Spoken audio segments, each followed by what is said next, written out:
Hello. Hi, everybody. All the people. Lots of them all over the world. I know it's probably really weird because we're in the same place. Together. Okay, so we're going to start our evening in beautiful amethyst and Just bringing in all the feels. we have to cleanse the energy. That's true. I mean, we can't have conversations like this without clearing the energy.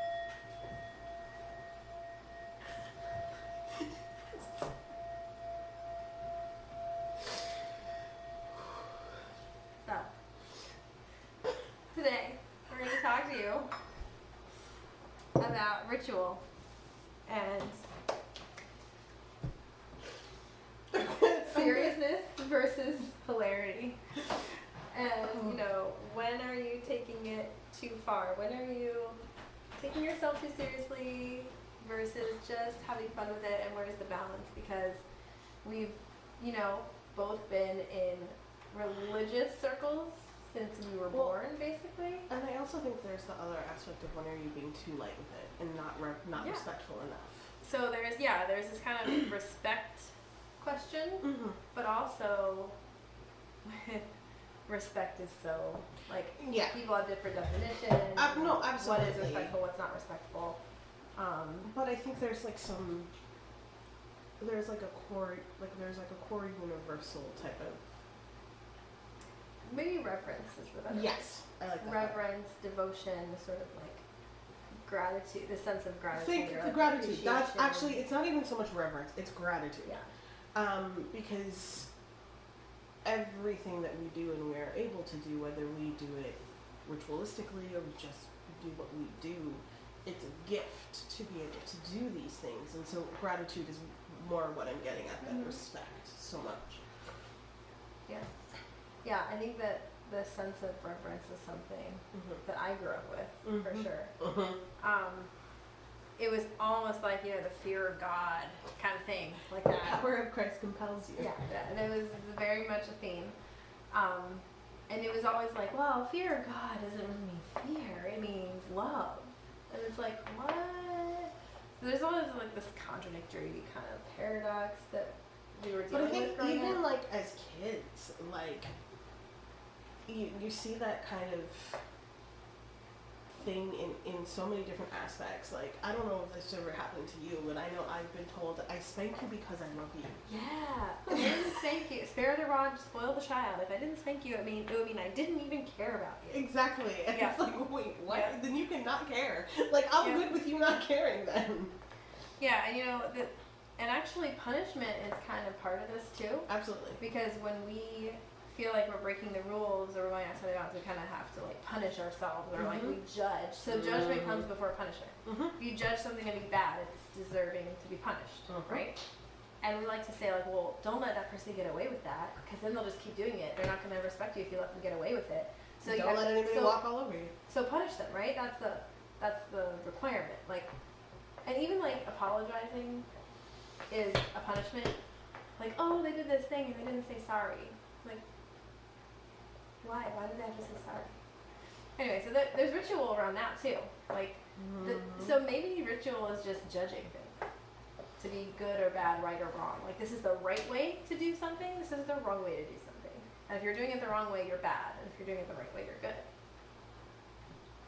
Yeah, I would agree with that. And that is such a subjective thing, because what's right to one person is completely wrong to another. Yeah, this is why, so I recently came up with this thing where, you know how people call themselves perfectionists, but they're really particularists, because there's no such thing as perfection, like objectively. So everybody has their own version of what is perfect. Yep. Which means that you're really just a particularist, because you have a particular way that you want things particularly done. Yep. So you're a particularist. You're not a perfectionist, because that's almost like people say perfectionist like it's a kind of bad thing. Like, oh, I'm such a perfectionist, it's awful. But it's actually like a good thing. Well, but also too, I feel like they say perfectionist like a humble brag. Like, I don't even think Exactly. I don't think it's like it's a brag. bad thing. It's like No, it's a humble brag. Yeah. I do everything so perfectly, but like That's terrible. It's like, just like say they're that you're suffering from really, their perfection. you just say that you're really happy with how particularly you do everything, and it Yeah. makes you feel good and you feel proud. Mhm. Like, but then society, then you're arrogant, you're uppity, you're about yourself, which is bad. Yep. So you have to get in the ritual We're of being like locked into these like good, bad, like I have to be good, I have to be. Yeah, and that's what ritual is all about, right? So we feel compelled. So then when we awaken, so we come from this Christian circle of like, we have this concept of ritual. We go to church every Sunday. We have the Bible studies, we have the devotion. follow the Ten Commandments. We love the sinners, hate the sin, secretly judging the sinners, and like yeah. And then you have this awakening that happens where you're like, oh, wow, like everybody is included, and but then source love, and then what happens? you go completely left, the opposite direction. So a lot, and I know like this happened for me. So I think it happened for me in a bit of a different way though, because my experience with Christianity, comparatively to other people I hear in the metaphysical spiritual community's experience with religion, was very, very different. My experience with Christianity, I wasn't as deeply affected by, I feel judged and like I can't be who I am, because my experience with Christ was always, I could be who I wanted with him. Yeah. Where I would feel the judgment was from other Christians and from the church. So they weren't connected for me. Christ and the church were not connected the way it was for a lot of people. But even that being said, when I awoke, I went left completely the opposite direction. I wanted nothing to do with anything that was religious, that was dogmatic, that was Christian centered. I shut down God. I shut all of it out. Like I closed that whole chapter of who I was as a person out. Not even stopping for a moment to think that, hey, maybe Christ is a spiritual complex that I might have missed. And I became actually almost dogmatic about being anti-religion. Yeah. To the point where anything spiritual, like when you first started to talk to me about Steiner, I was closed because he still had a lot of Christians. And I was like, nah, bro, that's not what I'm doing. And so a lot of metaphysical and spiritual people can fall into, basically they turn spirituality into dogmatism. With the rituals they have to do for things like, okay, so for example, classes. So you find a thing that you want to do. I'm going to use tarot. You want to read tarot. And you're like, cool, I'm going to buy a deck of tarot cards. And a lot of people, well, did you take a class? Well, how have you studied? Well, what have you, why? Yeah, so my mom, when she first started, she went to an intuitive development group. And it was a group that met to basically just develop their intuitive skills. So these are people from all walks of life. They just come and they practice, and they kind of do exercises where they're across from each other, and they kind of close their eyes and get into a space and try to read the other person intuitively. And then they start practicing with tarot cards, and they're trying to read them intuitively. And my mom, she took some workshops, but she didn't ever take a class. And she basically taught herself. So she studied the cards, she read books about the cards. She basically did her own version of a class. And I mean, in today's day, when information is right there, you don't have to take a class anymore. But you can go find the information that you want right there. Isn't it really interesting that even still, in the spiritual community, which is supposed to be this place where it's open and you can express yourself how you want to and be who you are, there are still so many people whose natural reaction is, well, did you take a class on that? Because if you haven't taken a class, then you're not qualified to do it. Yeah. You're not qualified for this. How can we trust you if you haven't taken a class? Well, yeah, and that's where the religious or the spiritual / religious community isn't that much different from the outside world, because, and this is where you get into our mnemonic courses, which we'll talk about in a different video, but you know, this sort of materialism of, oh, you have to have this qualification, you have to be qualified to do X job.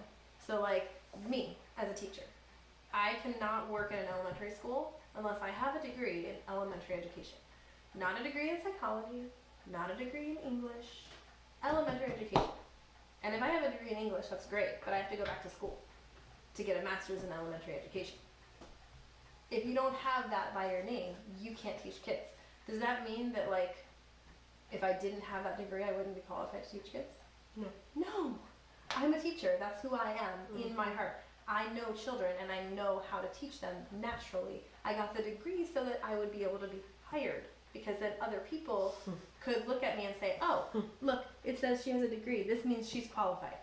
Rather than looking at me and asking me the right questions and saying, is this person a true teacher? Because how many people do we know that are have paper qualifications, but then they practice, and you're like, so I'm not going to trust you within 35 feet of a child. Like, we're not. That's not the thing we're going to do. Yeah. And how many people have taken the educational courses, but they are not equipped? Yeah.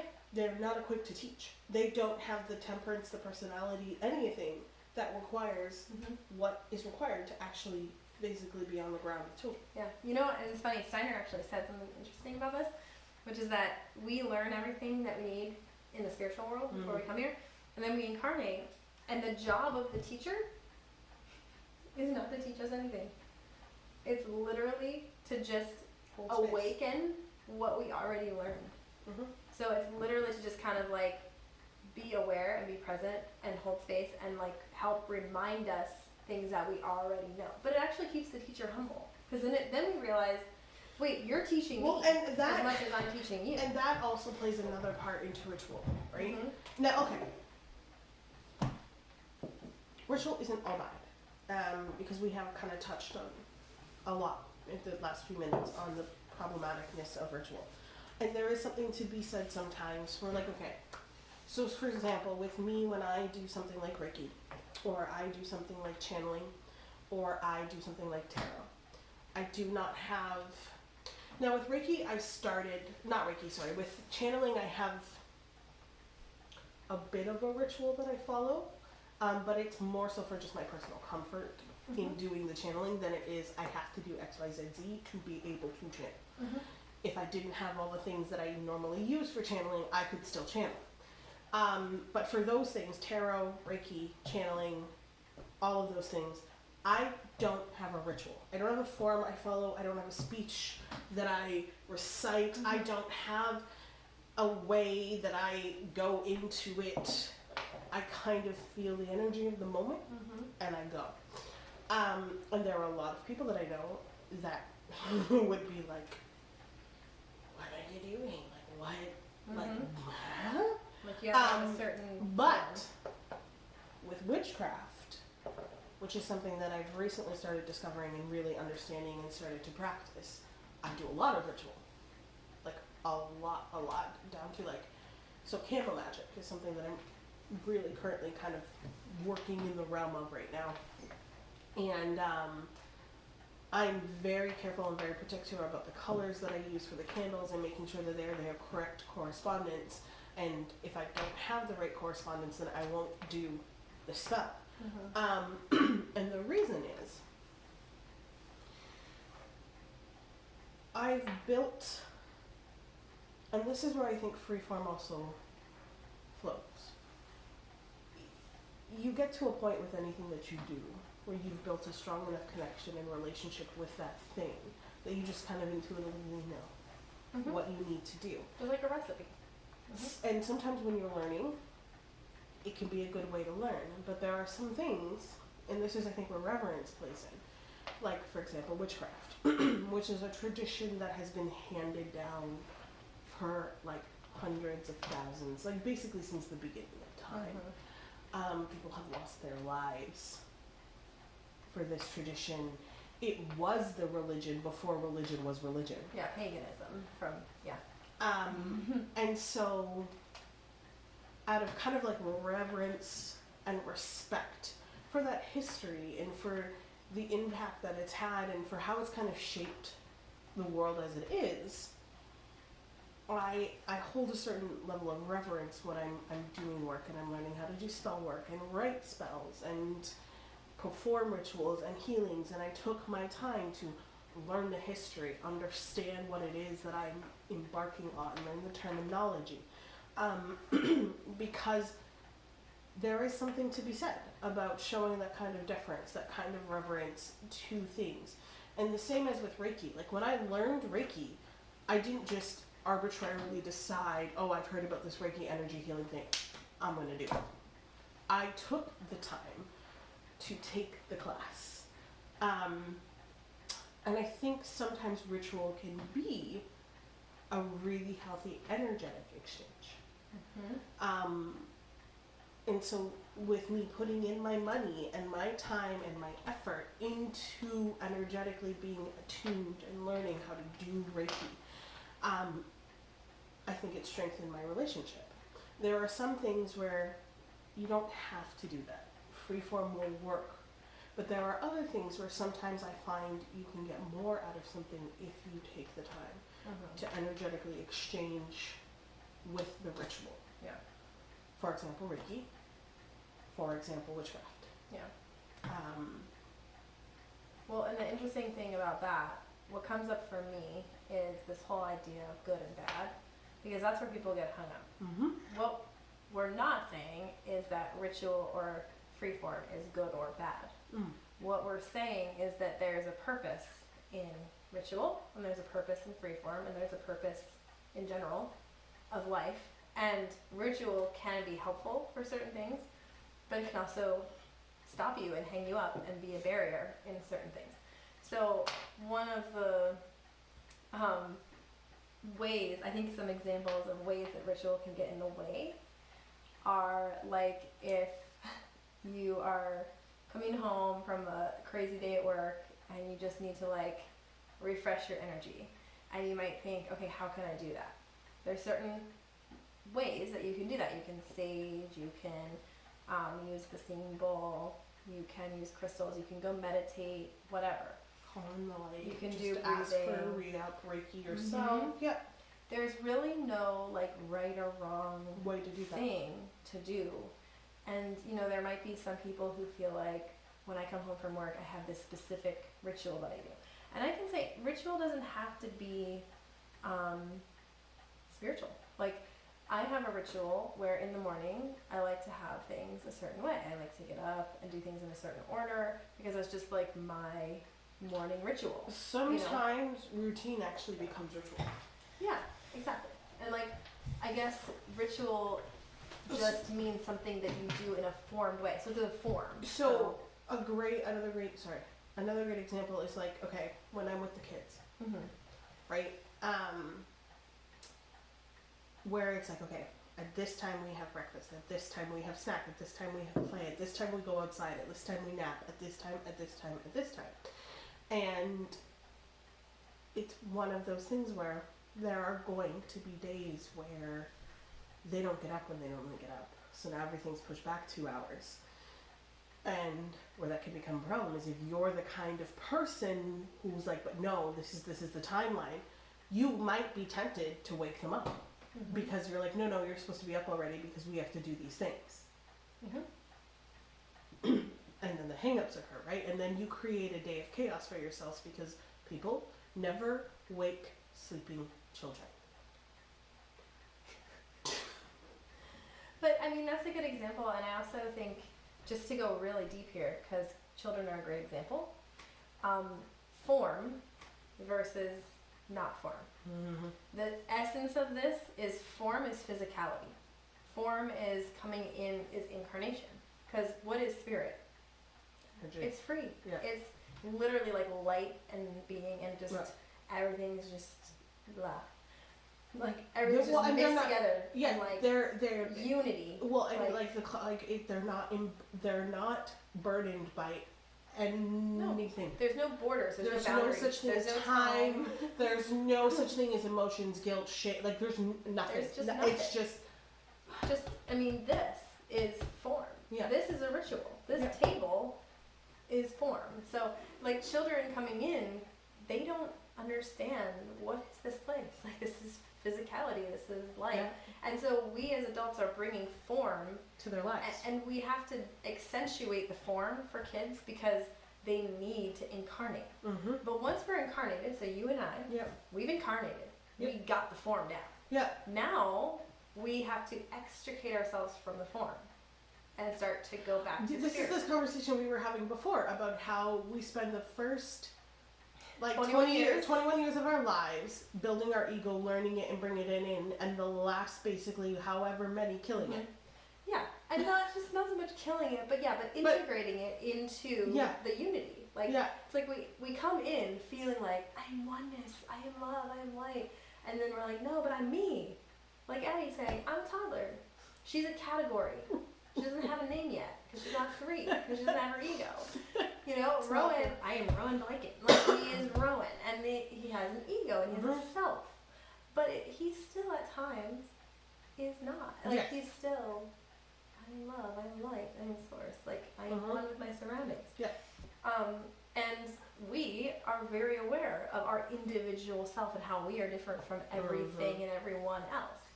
But that is only important for a certain time so that we can learn and develop different things and get our karma. And then we start working all that out, Saturn returns, and then we're released. And it's like, wow, now... Well, and I think it's start something new. Well, and I think so. And a lot of times, what's really interesting, right, is how much ritual can divide. That's where it's harmful. Yes, so and that's let's what talk this about is. good and bad. Let's talk about harmful and helpful. Yes. So because, okay, I'm trying to think of the best way to state this because it's very interesting, right? Because everyone, it doesn't matter who they are, have some sort of ritual that they do. Whether it's daily, weekly, monthly, yearly, whatever, there's something. There's one area somewhere. Christmas is a ritual. Yeah. Okay. But, so Joe over there puts up 85,000 Christmas lights. And the big blow up horribleness things that you blow up. No offense to anybody who does that. Offense. You offend me. I am intending to offend you. Those things are awful. Don't do that. There's a house on Smoke Gun I have to take you to. It's like literally there's no grass. We don't need that's to go not there. covered We by don't need one to of go. these No. inflated Christmas things. No, If one of those things tried to kill me, that's not a thing that I'm doing. No. She was traumatized. It's okay. It's a trigger. Tommy puts up one light. Like the little window light. And it's the most precious and important and sacred thing in the world to him because it came from his great grandmother who raised him and she's gone now and it's all he's got left. And to Tommy, that is Christmas. That is as Christmas as it will ever get. Nothing will be more Christmas than this light. But Joe's over there making fun of him and giving him hell because you ain't got no Christmas spirit, you got one tiny little light, what's wrong with you? And it's because There's of Joe's judgment. perception. The more lights, the more heart you have, the more Christmas you care about. But in Tommy's perception, none of the rest of these things mean anything. They have no value, they add no emotional... This light means something. It has value. It does come down to values, right? Because some people might value being very educated and taking lots of courses and taking lots of classes, but that doesn't being mean, trained in everything that that doesn't you do. mean everybody else Values has that that. same value. So you can't put that when you put your values on somebody else and require them to have the same values as you. You alienate them. Well, and you disrespect and you violate their sense of self and who they are. And so I think a lot of times, and this is